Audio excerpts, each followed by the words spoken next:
Welcome to this edition of Miles Ahead, and you join me here inside a Lexus RX.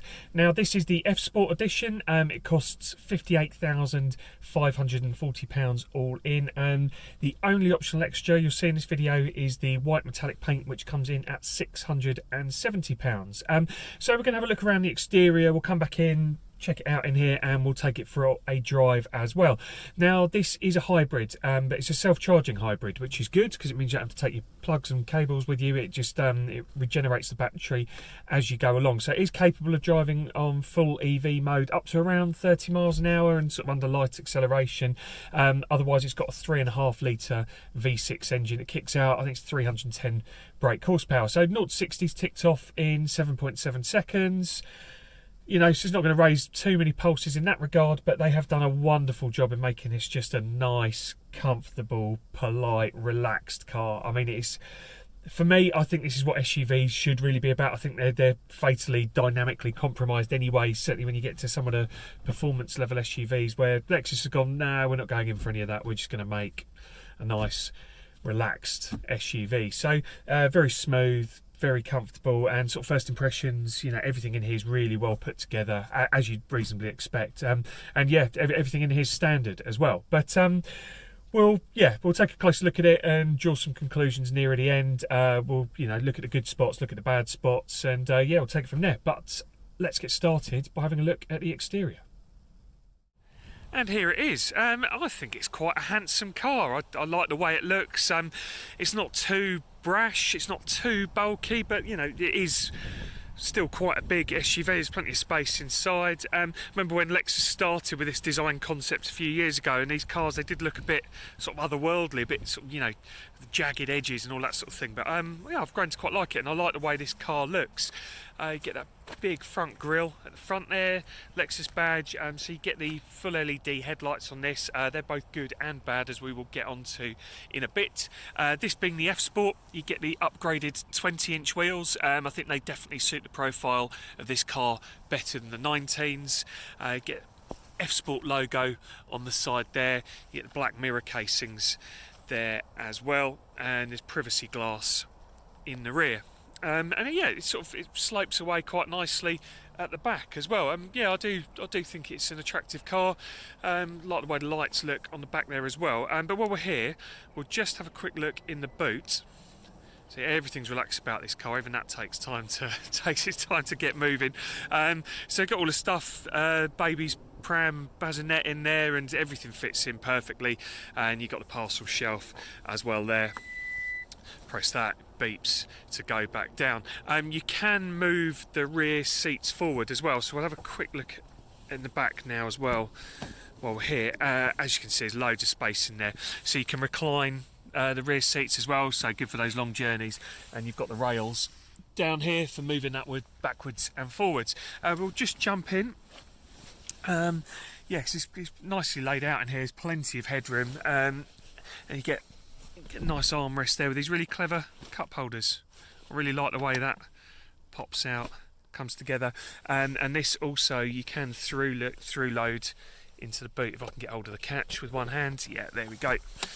So yeah, loads of space there, and obviously these rear seats drop as well. So you know, very practical, loads of storage space. Yeah, move these forwards if you need a bit more space as well. Obviously there's Isofix in the back there.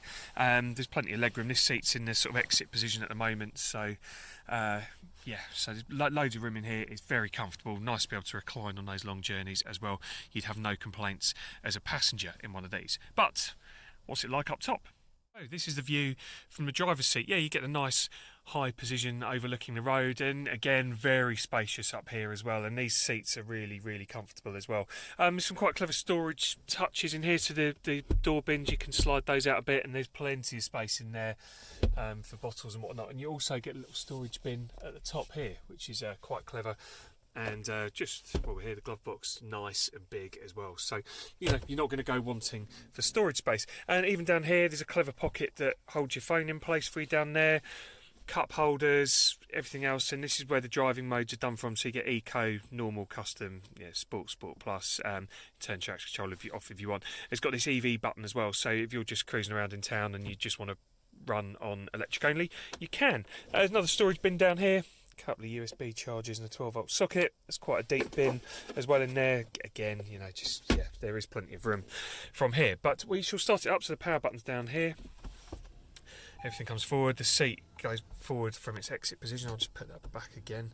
You get quite a nice screen on this. The good thing is this screen is touch screen in here, so you're not reliant on using the mouse pad down here, which has been an annoyance for some people with the Lexuses. So, you know, you still got the physical controls down here, and you can control everything through that, or you can just, you know, do it on the screen up there if you wish as well. And you get a nice clock as well. I do like that. I think that's a nice touch. It's DVD player. Don't know if anyone still uses DVDs today in this day and age.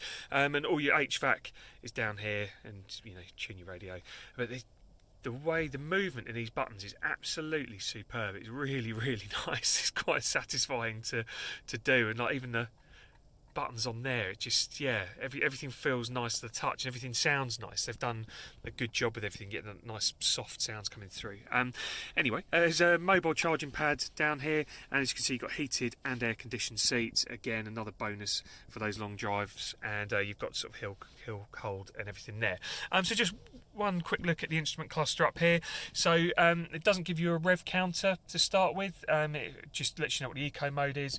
If we flip that into eco and then back into sport, so you put it into sport, and then it gives you the rev range, and you've got Sport Plus there as well. So yeah, we've achieved 26.6 mpg. Did a long motorway run, and you're definitely going to get high 30s on that sort of drive. But round town, because it does go into EV mode, that's, you know, it's really good for saving fuel. You know, it doesn't use as much fuel as you'd expect a 3.5 litre V6 car that weighs, you know, best part of 2.5 tonnes to do. A couple of other controls down here. So you've got your heated steering wheel down here, and obviously for the boot, odometer and all that. So the heated steering wheel, it only heats on this bit, so it doesn't heat all the way around, but you know, that is what it is, and you've got your adaptive cruise control down there. But anyway, yeah, like I said, really, really comfortable in here. I really like it. It's a very, very relaxed place to be. You'd be very happy whiling away your time on the road in this. But let's see what it's like to drive. Right, what's the Lexus RX like out on the road? Well, it does have a V6, so let's give it a listen.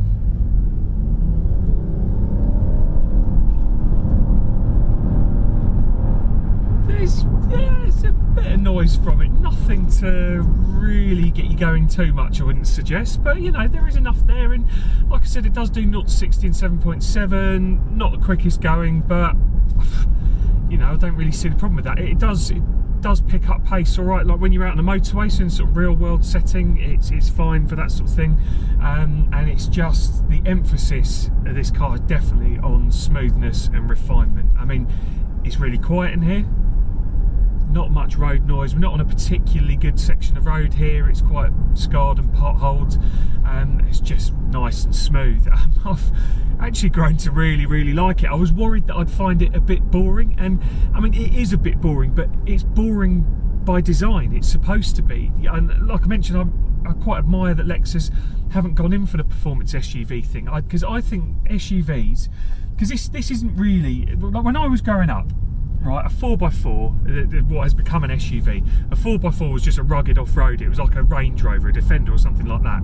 That was what it was, and they were a bit ugly, but they were a bit cool because, you know, they were different. Not that many people had them, and you know, they had that sort of cult status.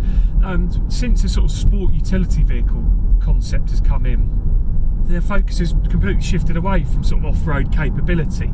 These cars are no longer sort of rugged all-terrainers. You know, if you're on that sort of thing, even like you hear people complaining about the new Range Rover Defender, saying, you know, first and foremost, it's an SUV rather than being a rugged 4x4. And you know, Ineos Grenadier's out now for people who want that. They obviously think that there's a gap in the market.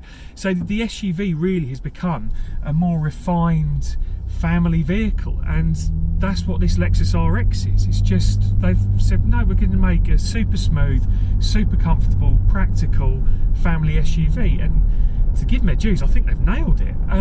You know, there's nothing really to fault from the sort of driving perspective. Dynamically, yes, it's a bit impotent. You get a lot of body roll when you start throwing it into corners. You know, the brakes aren't amazing because you're not supposed to be hooning it around like a hooligan in it. But again, it's, you know, criticising it for that seems wholly unfair, because that's not the raison d'etre of this car at all. It's just, yeah, fully focused on that refinement, and I think they've got that spot on. I like it in here. I'd be happy to do long journeys in here. I'd happy to be a passenger for long journeys in here. It's got an excellent stereo. If you go up to the RX Takumi package, I think it comes with a Mark Levinson audio system. Now, we reviewed the Lexus LC500 earlier on in the channel, and that came with the Mark Levinson audio, and it's the best audio system I've heard in a car. It was absolutely superb. This has got the standard one, and it's really good. Obviously not as good as the Mark Levinson system, but yeah, if you're serious about your music, I'd definitely recommend considering that as an optional extra. Yeah, I was just blown away by how good that was in the LC500. Now, one drawback for the driving thing, it's really nice in here at night. The ambient lighting's really well judged in here. It's a nice place to be. One problem, so I mentioned headlights at the top of the video being both good and bad. Now, they're both good because the visibility they provide is excellent, but it comes with this high beam assist thing, and yeah, it's not very good. I haven't been able to find out a way. So you can leave the lights in auto and it'll do the auto full beam and stuff. I'll turn them off of auto just into normal full beams, and it just into normal headlights, and it still does the auto full beam. Now, the problem with that is it doesn't detect the lights from cars a long way in front of you, and it's not so good at picking up oncoming traffic either. So I was driving it on the A3 the other night, and I was getting quite a lot of flashes from people coming the other way, but every time I turned it off, it had just come back on again a few seconds later. It was really, really irritating. But that's it. I mean, if you're not bothered about other people's retinas, then nothing really to worry about there. But yeah, I don't know if that's just a fault with this car, if that's just a fault with the system, but that was a little bit, well, it was very annoying actually. But that was it. I mean, everything else is just whisper soft along here. It's just such a nice place to be. So calm and relaxing. It's very, very mindful in here. You can come in here, get your nice classical music on and just relax. And I was thinking actually, you know, what you could compare this car to, it is a bit like a coffee shop jazz CD. You know, you could put it on anywhere and you are going to offend no one. Everyone's going, oh yeah, this is actually quite pleasant. Not going to set any pulses racing, but again, not really the point of this car. You just have it in the background, it just blends in with whatever you're doing seamlessly. And yeah, okay, could be construed as a bit dull, but if you're using this every day, family use, you're going to get all the kids in there, you can run it along on the electric power, so, you know, saving on petrol and emissions and all that sort of stuff, which, you know, is important to people in this day and age. And that's a good thing. And yeah, it being self-charging, as I mentioned, means you don't have to worry about charging it yourself and all that, and I think that's really good. You have to, you know, half out the motor, go, oh, I'm going to have to pull over, plug in, get this going. It just self-charges as you drive along, and the switch from EV to petrol motor in this is pretty seamless. But all in all, they've definitely tried to make this just a nice, relaxing family SUV, and they have definitely nailed it. I've grown to quite like this car.